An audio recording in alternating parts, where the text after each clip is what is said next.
The storm hit the Cascade Mountains without warning, turning Finn Morrison's peaceful evening into a battle against nature's fury. Rain hammered against the windows of his ranger station cabin like bullets, and lightning split the sky every few seconds, illuminating the towering pines that bent dangerously in the howling wind.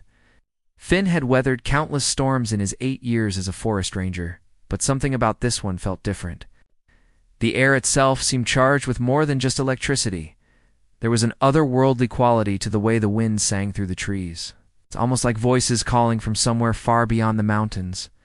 He was brewing his third cup of coffee when he heard it, a sound that shouldn't exist in nature. Between the crashes of thunder, there came a low, melodious humming that seemed to harmonize with the storm itself. Finn pressed his face against the rain-streaked window, peering into the darkness. His flashlight beam caught nothing but swaying branches and sheets of rain. The humming came again, clearer this time, definitely not wind or wildlife.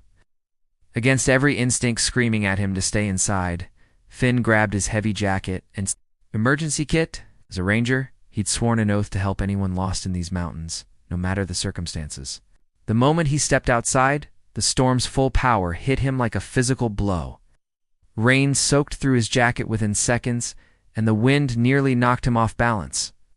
But the humming was stronger now, coming from the direction of Eagles Rest, a small clearing about half a mile through the trees. Finn fought his way through the forest, using his flashlight to navigate between the massive trunks. Branches whipped at his face, and more than once he had to grab onto a tree to keep from being blown over. The humming grew stronger with each step, accompanied now by a strange, pulsing light that seemed to dance between the trees ahead. When he finally reached the clearing, Finn stopped dead in his tracks. In the center of Eagle's Rest, where normally there was nothing but grass and wildflowers, a figure lay motionless. But this wasn't just any person. Even through the rain and darkness, Finn could see that the figure was wrapped in some kind of fabric that seemed to glow with its own inner light, shifting between silver and deep blue like liquid mercury. The humming was coming from the fabric itself. Finn rushed forward, dropping to his knees beside what he could now see was a young woman, perhaps in her early 20s. Her skin was pale as moonlight, and her hair, visible beneath the strange, luminous cloth, was the color of fresh snow. With hints of silver that seemed to move independently of any wind, she was unconscious, her breathing shallow but steady. But it was her face that made Finn's heart skip.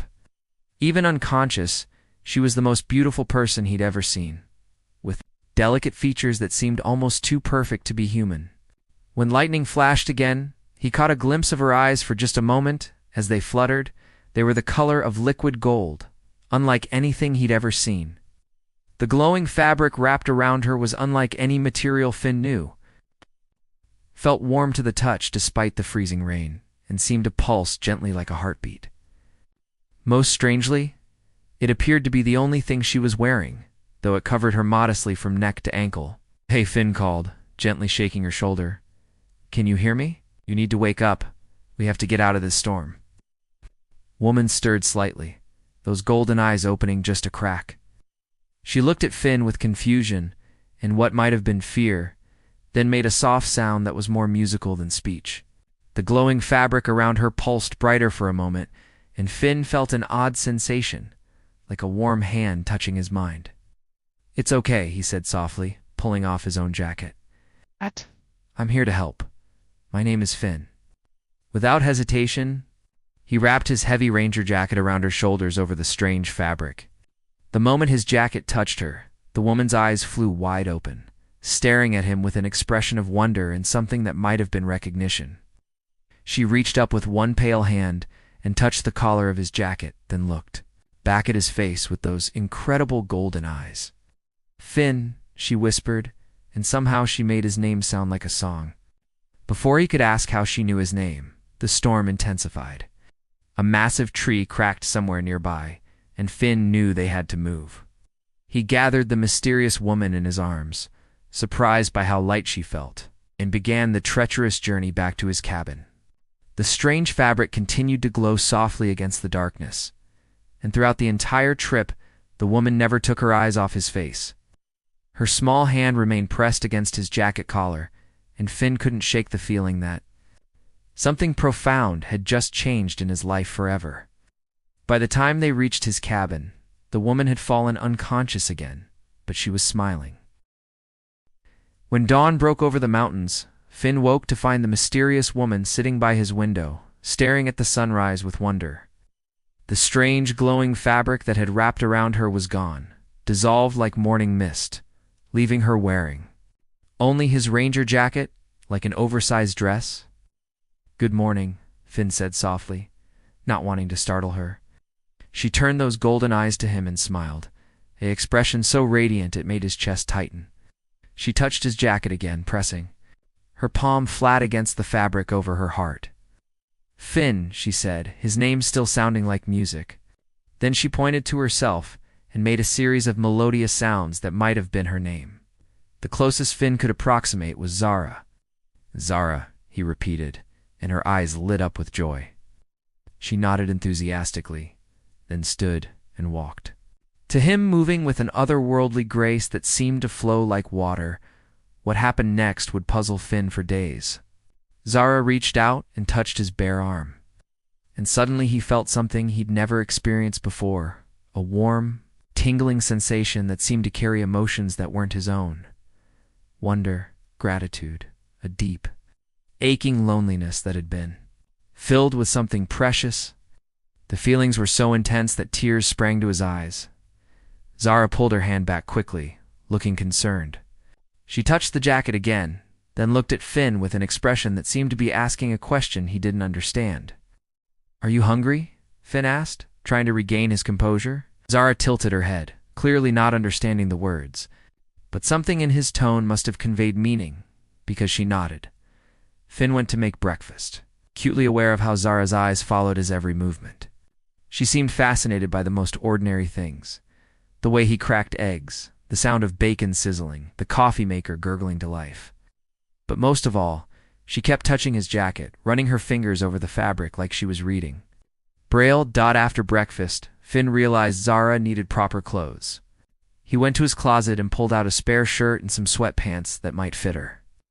But when he offered them, Zara's reaction was immediate and distressing. She shrank back, as if he'd offered her something dangerous, shaking her head vigorously and making agitated sounds. Confused, Finn tried a different approach. He went to his laundry basket and pulled out an old t-shirt he'd worn just yesterday while fixing his porch. The moment he held it out, Zara's entire demeanor changed. She reached for it eagerly, pressing it to her face and breathing deeply. Then she looked at Finn with such gratitude that he felt that strange tingling sensation again, even though she wasn't touching him. Over the next few hours, Finn experimented. Every piece of clean, unused clothing made Zara recoil. But anything he'd worn recently, a sweater that still smelled like his aftershave, jeans with a small stain from yesterday's lunch, socks that carried the impression of his feet. These items she treasured like precious gifts. The strangest part was how she wore them. When Zara put on his old t-shirt, she moved her shoulders the same way Finn did when he wore it, adjusting to the familiar stretch in the fabric. When she pulled on his favorite jeans, she automatically reached for the back pocket where Finn always kept his wallet. Even though nothing was there, it was as if she wasn't just wearing his clothes, she was somehow experiencing his memories of wearing them. This theory seemed confirmed when Zara put on the flannel shirt Finn had worn during his father's funeral 3 years ago. The moment the fabric settled around her shoulders, her expression grew solemn and sad. She looked at Finn with eyes full of compassion and gently touched his hand, sharing that same emotional connection he'd felt before. But this time, instead of her feelings, he experienced his own grief from that terrible day, but softened somehow, comforted by her presence. "You can feel what I felt," Finn whispered, staring at her in amazement. "When I wore these clothes, you can somehow sense the memories." Zara nodded, then did something that took his breath away. She carefully removed the flannel shirt and handed it back to him, then guided his arms into the sleeves. As she buttoned it up for him, Finn felt the grief again, but this time it was mixed with something else. Warmth, love, the feeling of being cared for by someone who understood his pain. Somehow, Zara had taken his sad memories connected to that shirt and woven her own compassion into them. When he wore it now, he would remember not just his father's death, but also this moment of connection with someone extraordinary. Their communication began to develop in unexpected ways. Zara couldn't speak English beyond a few words, but she was incredibly expressive. She learned to combine her musical sounds with gestures and, most importantly, with the emotional sharing that happened when she touched Finn or wore his clothes. When she was hungry, she would touch her stomach and then touch one of Finn's shirts, somehow conveying the memory of him eating while wearing it. When she was tired, she would curl up in his favorite reading chair wearing his most comfortable sweater, absorbing the peaceful contentment he'd felt during countless quiet evenings. But it worked both ways. Finn began to understand that when Zara wore his clothes, she was also leaving something of herself behind. When he put on the t-shirt she'd worn that morning, he felt an echo of her wonder at seeing her first earthly sunrise. The jeans she'd chosen carried a sense of her joy at taking her first steps in his world. By the end of the day, Finn realized they were communicating in a way deeper than words. Zara was learning about his life, his memories, his emotions, through the clothes he'd lived in, and in return, she was sharing her own experiences, creating a dialogue of feeling and memory that transcended language. But as he watched her carefully fold his worn clothes like sacred relics, Finn couldn't help but wonder what exactly Zara was and why she needed his memories to feel complete. The way she treasured every thread that had touched his skin, the reverent way she handled even his most ordinary possessions. It felt like more than just curiosity. It felt like she was collecting pieces of his life for reasons he couldn't yet understand. 3 weeks into their strange cohabitation, Zara developed symptoms that terrified Finn.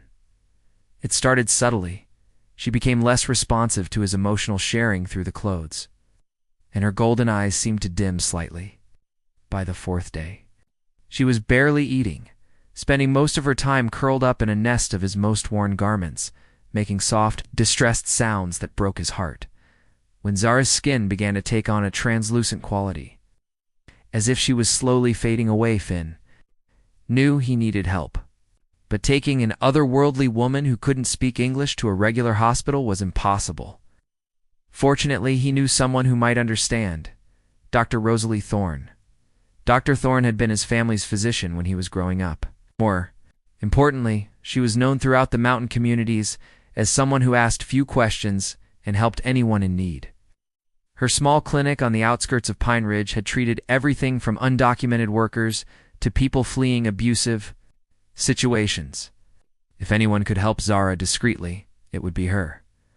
The drive to Dr. Thorne's clinic was harrowing. Zara was so weak she could barely sit up, wrapped in Finn's heaviest jacket and oldest sweater. She kept touching the fabrics with trembling fingers, as if trying to draw strength from them, but it wasn't working the way it had before. Dr. Thorne was in her 70s now, silver hair pulled back in a practical bun and sharp blue eyes that missed nothing. She took one look at Zara and immediately ushered them into her private examination room, locking the door behind them. Well, she said, pulling on latex gloves. "This is certainly not what I expected when you called Finn, but I've seen stranger things in my 40 years of medicine." As Dr. Thorne examined Zara, something remarkable happened. The elderly physician seemed to understand instinctively that Zara communicated through touch and emotion. Instead of using cold medical instruments, she touched Zara's forehead gently with her bare hand, and Finn watched as both women's eyes widened in surprise. "Extraordinary," Dr. Thorne whispered. "She's sharing her symptoms with me directly. I can feel her distress, her hunger, but not for food." For the next hour, Dr. Thorne conducted the most unusual medical examination Finn had ever witnessed. She would touch Zara's skin, then immediately understand what Zara was experiencing. She tested Zara's reactions to different materials. Clinical cotton swabs got no response. But when Dr. Thorne offered her own worn cardigan, Zara perked up slightly. "It's not the fabric itself," Dr. Thorne murmured, making notes. "Something accumulated in the fabric through human contact, emotional residue, if you will." The breakthrough came when Dr. Thorne asked Finn to put on one of his shirts, wear it for a few minutes while thinking about happy memories, then give it to Zara. The moment Zara touched the freshly worn shirt, color returned to her cheeks and her breathing became easier. She's suffering from what I can only describe as emotional malnutrition, Dr. Thorne explained, her voice filled with scientific fascination. Her physiology requires something that human emotions leave behind in objects, particularly clothing that's been worn close to the skin for extended periods. Dr. Thorne pulled out her tablet and began researching, cross-referencing Zara's symptoms with various medical databases. What she found was disturbing. Zara was displaying signs similar to severe vitamin deficiency. But instead of lacking nutrients, she was lacking emotional connection.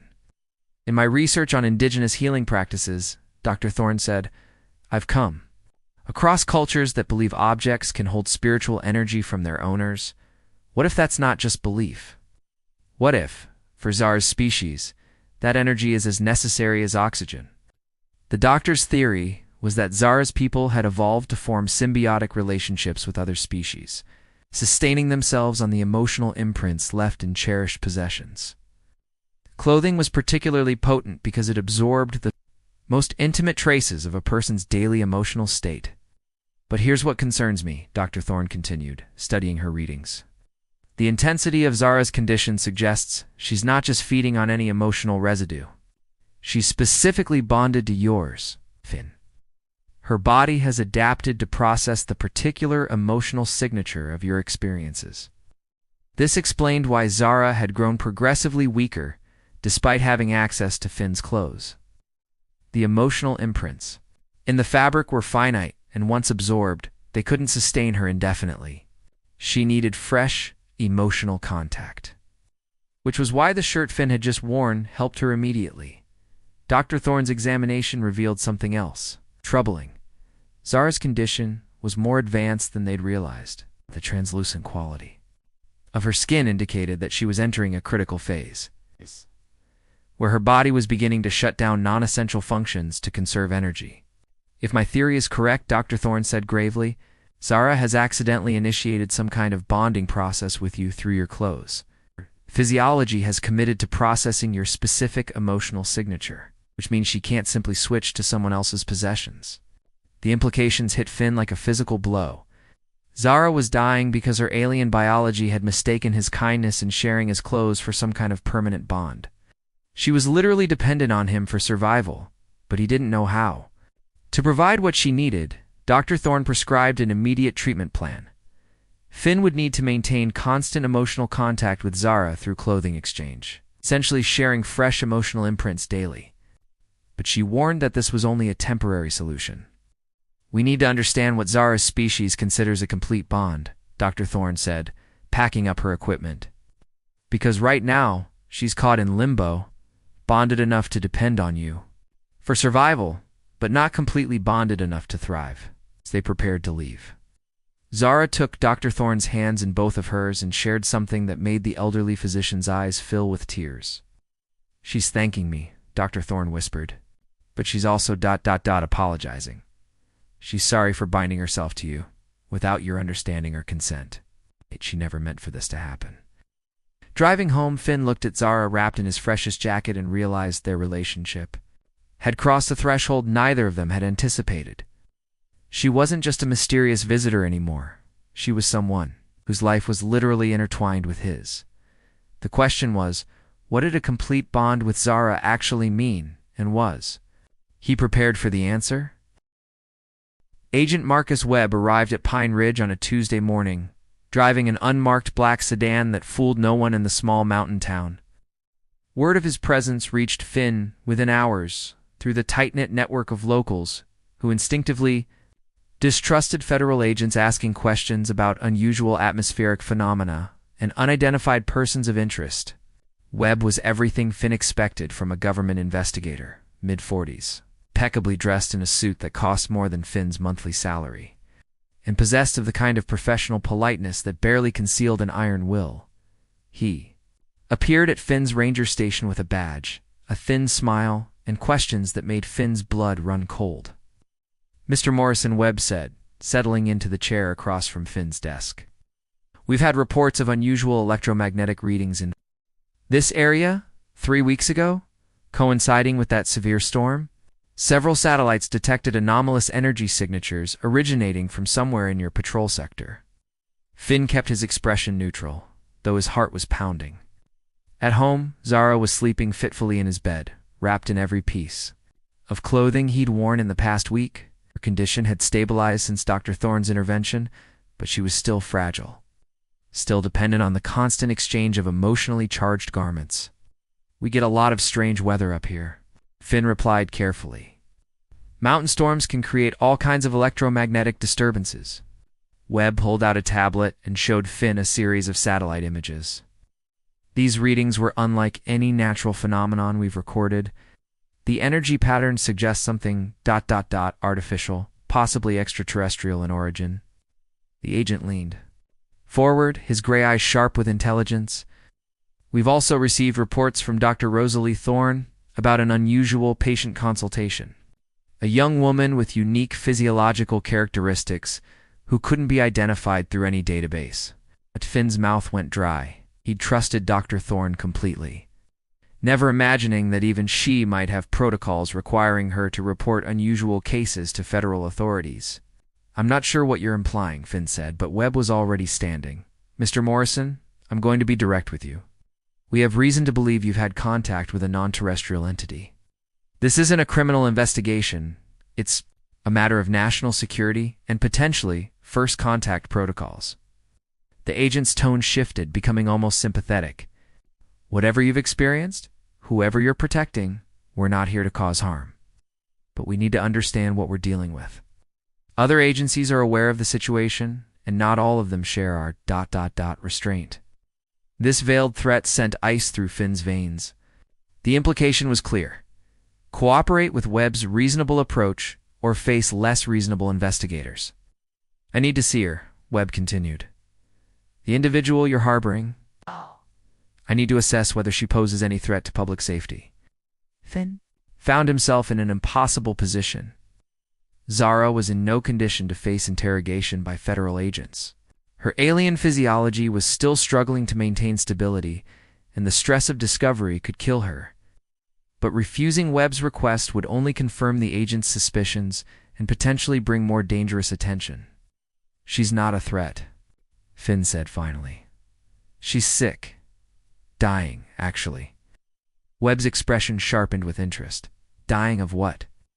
How could Finn possibly explain that Zara was dying because she'd accidentally bonded herself to his emotional imprints through his clothing?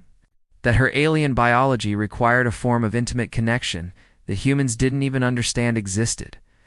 "It's complicated," Finn said. "She has unique dietary requirements that we're still trying to understand. All the more reason for our medical teams to examine her," Webb replied. "We have resources that could help," but Finn knew that wasn't true. Government doctors would treat Zara like a specimen to be studied, rather than a being in need of care. They would separate her from him, not understanding that the separation itself could kill her. Dr. Thorne had made it clear that Zara's bonding process was irreversible. She was now physiologically dependent on Finn's emotional presence. The confrontation Finn had been dreading came that afternoon. Webb returned with a small team and a warrant, though he seemed genuinely reluctant to use force. Finn had no choice but to lead them to his cabin, praying that Zara would somehow understand what was happening and not reveal the true nature of her abilities. He found her exactly where he'd left her, curled up in his bedroom wearing his favorite sweater and a pair of his jeans that were comically too large for her. But the moment she saw the strangers, something remarkable happened. Zara seemed to sense the danger immediately. Instead of her usual openness and curiosity, she became perfectly still, her golden eyes tracking Webb and his team with an intelligence that was unmistakably alien. When Webb spoke to her, she responded only with confused sounds and gestures, playing the role of someone who didn't understand language at all. "She doesn't speak English," Finn explained, which was technically true. "She seems to communicate through touch and emotion." Webb observed Zara carefully, noting how she clung to Finn's clothing and shrank away from the federal agents. To his trained eyes, she appeared to be exactly what Finn claimed, a sick, frightened woman who had formed a dependent attachment to her rescuer. "Where did you find her?" Webb asked. "In the forest, During that storm, Finn replied, was unconscious. Hypothermic. I brought her here to recover. What Webb couldn't see was the complex emotional dialogue happening between Finn and Zara through their shared connection. She was reading his anxiety and fear through the clothes she wore, understanding that these men represented a threat to both of them. In return, she was sharing her own terror and desperation, begging him through their bond not to let the stranger separate them. The critical moment came when Webb asked to take Zara to a federal medical facility for proper evaluation. Finn watched as Zara's skin began to take on that translucent quality that indicated severe distress. Her body was already beginning to shut down at the mere suggestion of separation. You can't take her, Finn said desperately. She's bonded to me. I know how it sounds, but removing her from familiar surroundings could kill her. Webb studied both of them carefully, noting how Zara's condition seemed to deteriorate whenever anyone suggested taking her away from Finn. As a trained investigator, could recognize genuine medical distress when he saw it. This bonding, Webb said slowly. Explain it to me. Finn took a deep breath, knowing he was about to reveal secrets that could change everything. She needs emotional contact to survive. It's not just human presence, but specific emotional connection. She's somehow adapted to my emotional signature. Separating us would be like cutting off her oxygen supply. Webb was quiet for a long moment, processing this information. Finally, he made a decision that surprised everyone. We'll establish a monitoring station nearby, he said. Regular check-ins, but no forced separation. If she's truly dying, forcing the issue serves no one's interests. But as Webb prepared to leave, he delivered a warning that chilled Finn too. The bone. Other agencies are watching this situation, Mr. Morrison. I can provide some protection, but my patience and authority have limits. If her condition changes, if there are any new developments, I need to know immediately. After the federal agents left, Finn held Zara as she trembled in his arms, both of them understanding that their quiet life together had come to an end. They were now living under scrutiny, their every move watched and evaluated. But more troubling was Webb's final comment. Zara's bonding process might not be complete, and neither of them understood what that meant for their future. The truth came to Finn in a dream 3 nights after Agent Webb's visit. He found himself standing in a vast silver forest under twin moons, surrounded by beings with Zara's ethereal beauty. They wore robes that shifted and flowed like liquid, starlight, and when they moved, the very air around them seemed to sing with harmonious music. In the dream, Finn understood their language perfectly. The beings were showing him their world, their culture, their most sacred tradition, the cloth bond. A ritual where 2 souls join their essences through the sharing of personal possessions imbued with emotional memory. When Finn woke, Zara was sitting beside him, her golden eyes luminous in the pre-dawn darkness. She touched his hand and suddenly he realized the dream hadn't been a dream at all. It had been her sharing her memories with him through their bond. You were showing me your people, he whispered. Zara nodded, then began the most complex emotional sharing they had ever attempted. Through their connection, she explained what had truly happened that night in the storm. She wasn't lost or injured. She had been on a ritual journey, a coming-of-age ceremony where young members of her species traveled to other worlds to find their life partner. The glowing fabric that had wrapped around her wasn't clothing at all. It was a sacred bonding cloth, woven from materials that could detect compatible emotional resonances in other beings. When Finn had wrapped his jacket around her, covering the bonding cloth, he had unknowingly completed the first phase of their most sacred ritual. I never meant to trap you, Zara conveyed through their shared emotions, tears streaming down her face. I thought you understood. In my world, when someone covers another's bonding cloth with their own garment, it means they accept the invitation to join lives. Finn felt her anguish at the misunderstanding, her horror at realizing she had accidentally bound herself to someone who hadn't consented. Among her people, the cloth bond was always mutual, always conscious, always celebrated. What had happened between them was a tragic accident of cross-cultural miscommunication. But the physiological process once begun couldn't be stopped. Zara's body had committed to the bond, adapting her entire metabolism to process Finn's specific emotional signature. She would need constant connection with items imbued with his emotional presence to survive, and the connection would only grow stronger over time. "What happens if we complete the bond?" Finn asked, though he already suspected the answer. Through their emotional link, Zara showed him what full bonding meant for her species, where life forces would become intertwined. Their emotional experiences shared permanently. They would know each other's thoughts and feelings as intimately as their own. Distance would cause physical pain for both of them, and if one died, the other would follow within days. It was beautiful and terrifying, a connection deeper than marriage, deeper than any human relationship could achieve.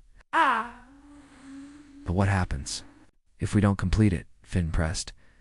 The answer came with a wave of sorrow that nearly overwhelmed him. Zara would continue to weaken, requiring more and more frequent emotional contact until her body finally gave up. The incomplete bond would become a slow death sentence, trapping her in limbo between her old life and a new one that could never be fully realized. The decision Finn faced was impossible: commit to an alien bonding ritual that would fundamentally change his existence, or watch someone he had grown to care about die slowly from an incomplete connection. The choice became urgent when Dr. Thorne arrived the next morning with devastating news. Her research into Zara's condition had revealed that the incomplete bond was accelerating. Without completion of the ritual within days, Zara would enter final metabolic failure. "I've studied every medical and anthropological text I can find on symbiotic relationships," Dr. Thorne explained. "If Zara's people evolved this bonding mechanism, there must be compelling evolutionary reasons. It's not just emotional, it's biological survival." That afternoon, Agent Webb returned with a team of xenobiologists and linguists, drawn by reports that communication had been established with the alien visitor. But when they attempted to interface with Zara through technology and interpreters, she became violently ill. The stress of trying to communicate with anyone other than Finn was literally toxic to her bonded physiology. "You have to understand," Finn told Webb desperately. "She can only communicate through me now. The bonding process has made her physically dependent on our connection." Webb was faced with an unprecedented situation. First contact with an alien. Species could only proceed through a human intermediary who was himself becoming less human through an irreversible biological process.